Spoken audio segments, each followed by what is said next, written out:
तो जी बहुत बहुत स्वागत है आपका कहानी 24 इस प्लेटफॉर्म पर। आज बात करेंगे एक ऐसे शातिर दिमाग इंसान की जो अपनी पत्नी की हत्या कर लेता है और हत्या करने के बाद अपने दोस्त के थ्रू फर्जी डॉक्यूमेंट बना लेता है और फर्जी डॉक्यूमेंट बना करके वो बेंगलोर के अंदर बड़ी कंपनी में जॉब हासिल कर लेता है 22 लाख रुपए सालाना पैकेज के तौर पर। और उस कंपनी में वो काम करते हुए 3 बार अमेरिका की यात्रा कर लेता है अपने फर्जी डॉक्यूमेंट के माध्यम से, लेकिन वो कहीं पकड़ा नहीं जाता।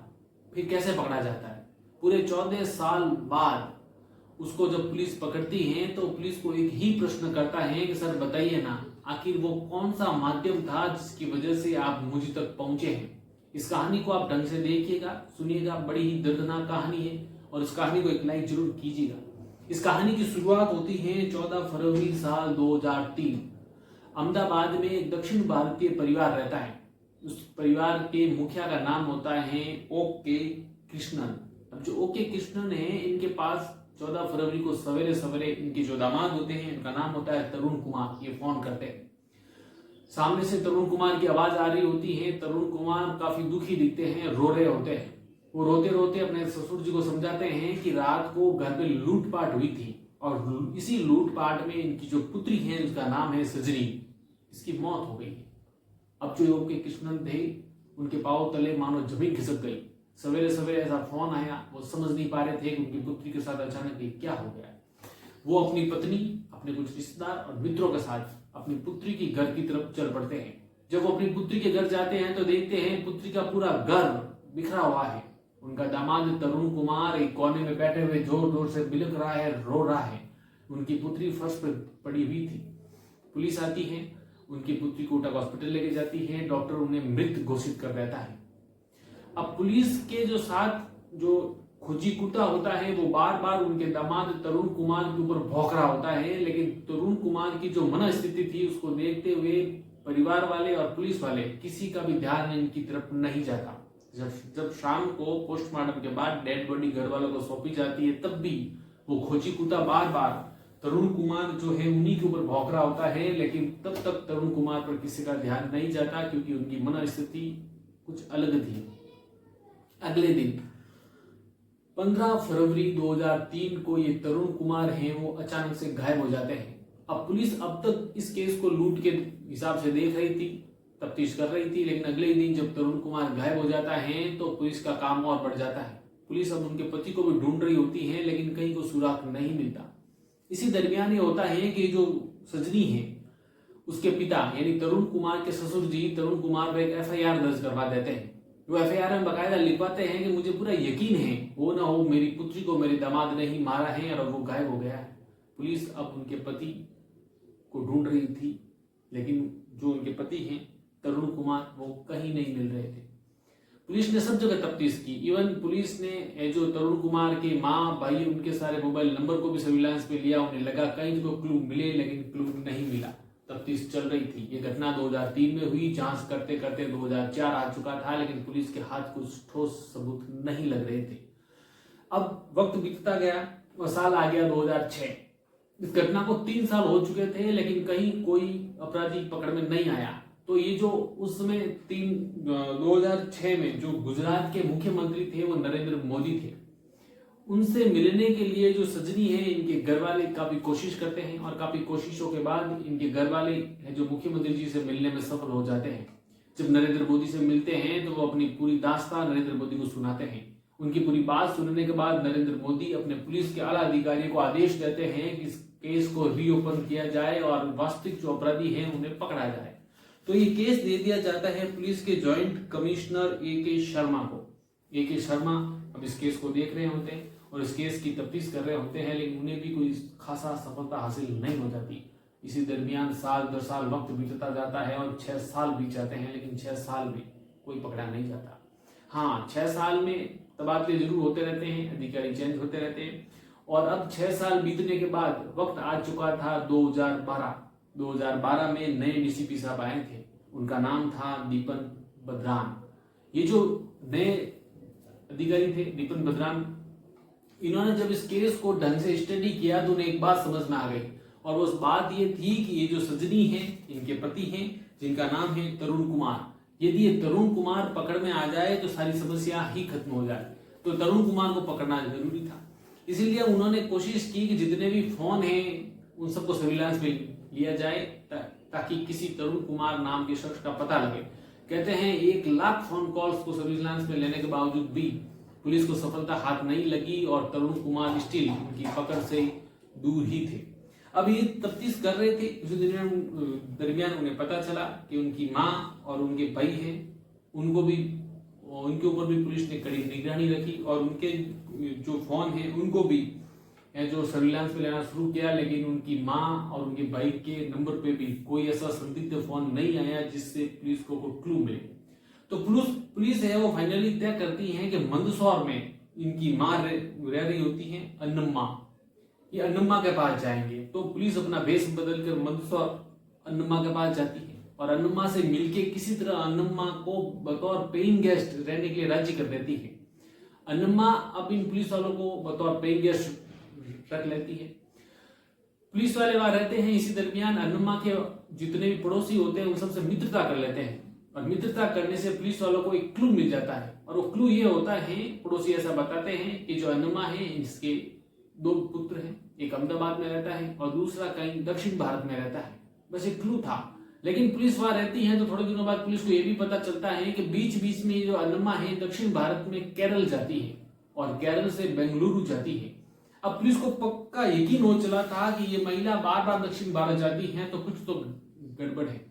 इसलिए जो इसका जो अन्नम्मा है इसके मोबाइल नंबर को पुलिस सर्विलांस में डाल लेती है और उस पर आने वाले एक एक कॉल को बड़ा ही ढंग से स्टडी करती है।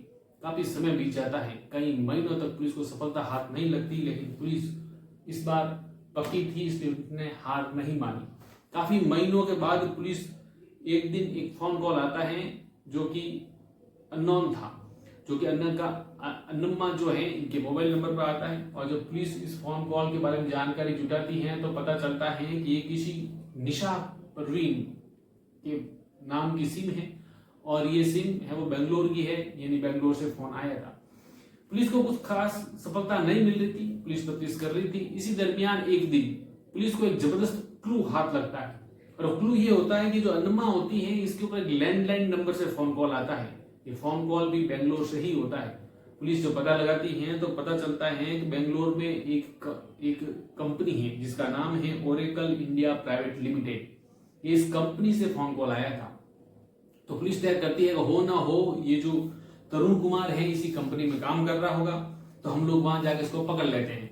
तो पुलिस की टीम जो बेंगलोर में ओरेकल इंडिया लिमिटेड जो कंपनी है वहां जाती है। वहां जाकर के इसके कंपनी में जितने भी कर्मचारी काम करते हैं उन सबका डाटा खंगालती है। लेकिन पुलिस यहाँ पे भी हैरत में पड़ गई क्योंकि यहाँ पर तरुण कुमार का नाम का कोई एम्प्लॉय था ही नहीं, लेकिन पुलिस को पूरा यकीन हो चला था। इसलिए पुलिस ने एक और युक्ति की और वो ये थी कि उनके पास तरुण कुमार का एक पुराना फोटो था।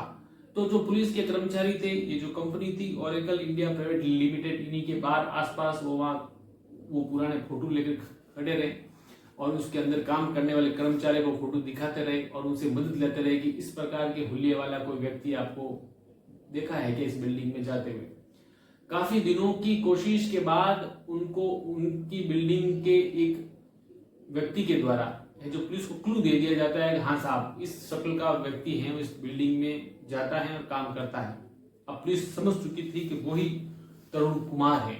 पुलिस उस कंपनी के दफ्तर में जाती है और उस शख्स को ढूंढने की कोशिश करती है, लेकिन कंपनी के द्वारा बताया जाता है कि सर आप जिस व्यक्ति को तरुण कुमार समझ के पकड़ने के लिए आए हो ये तो हमारा एम्प्लॉय है और इसका नाम है परवीन भटेले और ये दरअसल हमारे यहाँ एग्जीक्यूटिव ऑफिसर हैं। आप ये शख्स कोई और है, आप किसी और को ढूंढ रहे हो। लेकिन पुलिस तब तक समझ चुकी थी कि ये जो तरुण कुमार है अपना फर्जी नाम रख करके यहाँ नौकरी कर रहा है। तो अहमदाबाद क्राइम ब्रांच के जो अधिकारी हैं वो सीधे तरुण कुमार हैं उनके ऑफिस में जाते हैं, जो वह प्रवीण भटेले के नाम से नौकरी कर रहा होता है। जिस दिन ये अधिकारी उस ऑफिस में जाते हैं उस दिन वो वहां पर नाइट ड्यूटी कर रहा होता है। ये जो अधिकारी हैं डायरेक्ट उसकी ऑफिस में जाकर के सीधा उसके सामने हाथ करते हैं और कहते हैं हेलो मिस्टर तरुण कुमार। अभी जो प्रवीण भटेले हैं पिछले 15 सालों से अपने इस ओरिजिनल नाम को सुना नहीं था, लेकिन जो ही वो नाम सुना उसने भी हाथ आगे बढ़ा लिया और हाथ आगे बढ़ाते ही पुलिस ने उसे पकड़ लिया और जो उनकी टीम थी उन्हें जो प्रवीण बटेले हैं उसको गिरफ्तार कर लिया। प्रवीण बटेले समझ चुका था कि मैं पुलिस की गिरफ्त में आ चुका हूँ। पुलिस की गिरफ्त में आने के बाद उसको गिरफ्तार करके थाने लाया जाता है। उसको गिरफ्तार किया जाता है 25 अक्टूबर 2018 को। जब उसको गिरफ्तार किया जाता है तो बार बार पुलिस को एक ही बात कहता है कि सर पूरे 14 बरस बाद में पकड़ा गया हूँ, वो कौन सा तरीका या कौन सा माध्यम था जिसकी वजह से आपने मुझे पकड़ लिया, वो तरीका मुझे बता दीजिएगा। पुलिस खैर उसको लाती है, अदालत में पेश करती है। उसके बाद उसी के मुंह से उसकी पूरी कहानी सुनती है। वो बताता है कि मैं किसी और लड़की से प्रेम करता था। ये जो सजनी है उसके साथ विवाह करने के बाद मेरा कोई जीवन कोई खास खुशियों भरा था नहीं। ये सजनी बैंक कर्मचारी थी। परिवार वालों के कहने पर मैंने उसके साथ शादी कर ली और शादी करने के बाद मैं वो खुश नहीं था। मेरी तो प्रेमिका कोई और थी। तो मैंने मेरी प्रेमिका को वादा कर रखा था कि वैलेंटाइन डे के दिन मैं तुझे कोई एक ऐसा गिफ्ट दूंगा जिससे तू राजी हो जाएगी। अब दरअसल ये होता क्या है कि वैलेंटाइन डे के दिन भोपाल में स्थित अपने हीरापन्ना अपार्टमेंट में आता है, अपनी पत्नी का गला घोट लेता है और गला घोटने के बाद जब ये अपनी प्रेमिका के पास जाता है उसे बताता है कि मैंने मेरी पत्नी की गला घोट के हत्या कर दी है, मैं तुझी से विवाह करूंगा, मैं तेरे साथ रहूंगा। तब उसकी पत्नी भी उसे लात मार के वहां से भगा देती है। अब इसकी हालत खराब हो गई थी। पत्नी का इसने मर्डर कर दिया। जो प्रेमिका थी उसने इसको स्वीकार नहीं किया। तब ऐसे में वो क्या करता, तब भोपाल में उसका एक मित्र था और उस मित्र का नाम था प्रवीण बटेले। ये उसके पास जाता है और उसके पास जाकर के उसे बताता है कि मैं बर्बाद हो चुका हूँ, मेरे पास कोई काम धंधा नहीं है, मुझे कोई काम दिला दो। तो ये जो उसका मित्र है प्रवीण बटेले, वो उससे उसी की कोचिंग संस्थान में बतौर इंग्लिश टीचर नौकरी दिला देता है। कुछ समय बाद जब ये वहां पर नौकरी कर रहा होता है, उसी समय जो अपना मित्र प्रवीण बटेले उसका फायदा उठाता है। उसके जितने भी डॉक्यूमेंट है सब स्कैन करता है। स्कैन करने के बाद उसके साथ ये अपने स्वयं का फोटो अटैच कर देता है और ये प्रवीण बटेले का जो डॉक्यूमेंट है ये स्वयं का डॉक्यूमेंट बना लेता है और उसी के माध्यम से ये बाकी के भी सरकारी कागजात हैं वो फर्जी तरीके से बना लेता है। उसके बाद साल 2012 में ये बेंगलोर चला जाता है। ऑरेकल इंडिया में उसको नौकरी मिल जाती है। 22 लाख सालाना उसका पैकेज होता है और वह नौकरी कर रहा होता है। इसी दरमियान वहां पर उसकी मुलाकात होती है निशा नाम की लड़की के साथ और ये बेंगलोर में उससे शादी कर लेता है। ये बाकायदा जो निशा अब उसके साथ शादी करता है, उसके 2 बच्चे होते हैं और उन्हें उसे भी ये कुछ झूठी मनगढ़ंत कहानी बताता है कि मैं जब छोटा था तो मेरे माता पिता की है जो एक हादसे में एक्सीडेंट हो गया था और मेरे चाचा चाची ने मुझे बड़ा किया है, मुझे पाल पोस के बड़ा किया है। तो ये अपने माता पिता को निशा से मिलवाता है तो भी उनको भी अपने चाचा और चाची का परिचय देकर के ही मिलवाता है। प्रवीण बटेले हैं जो अब जेल में था। आप प्रवीण बटेले कहिए या फिर जो इसका जो असली नाम था तरुण कुमार वो कहिए, ये अभी जेल में है।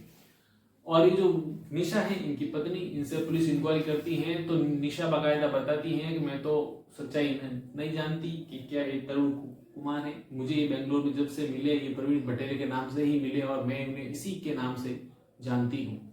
वर्तमान में जो तरुण कुमार है ये सलाखों के पीछे है। पुलिस का सराहनीय कार्य, 14 बरस बाद ये अपराधी पकड़ा गया। इस पूरी कहानी में ये जो निशा बटेले हैं ये अपने को कितना सा ठगा सा महसूस कर रही हैं, इसके बारे में आप कमेंट सेक्शन में जरूर बताइएगा। और पुलिस के द्वारा जो सराहनीय कार्य किया गया है उसके बारे में आपके क्या ख्यालात हैं, विचार प्रकट जरूर कीजिएगा। जाने से पहले आपसे दरख्वास्त है इस कहानी को लाइक करें, शेयर करें और अपने दोस्तों के साथ इस कहानी को शेयर करना ना भूलिएगा। इस कहानी के बारे में जो विचार हैं कमेंट सेक्शन खुला है, दिल खोल के कमेंट कीजिएगा। मिलते हैं इसी तरह की नई कहानी में, तब तक अपना ख्याल रखिएगा। शुक्रिया।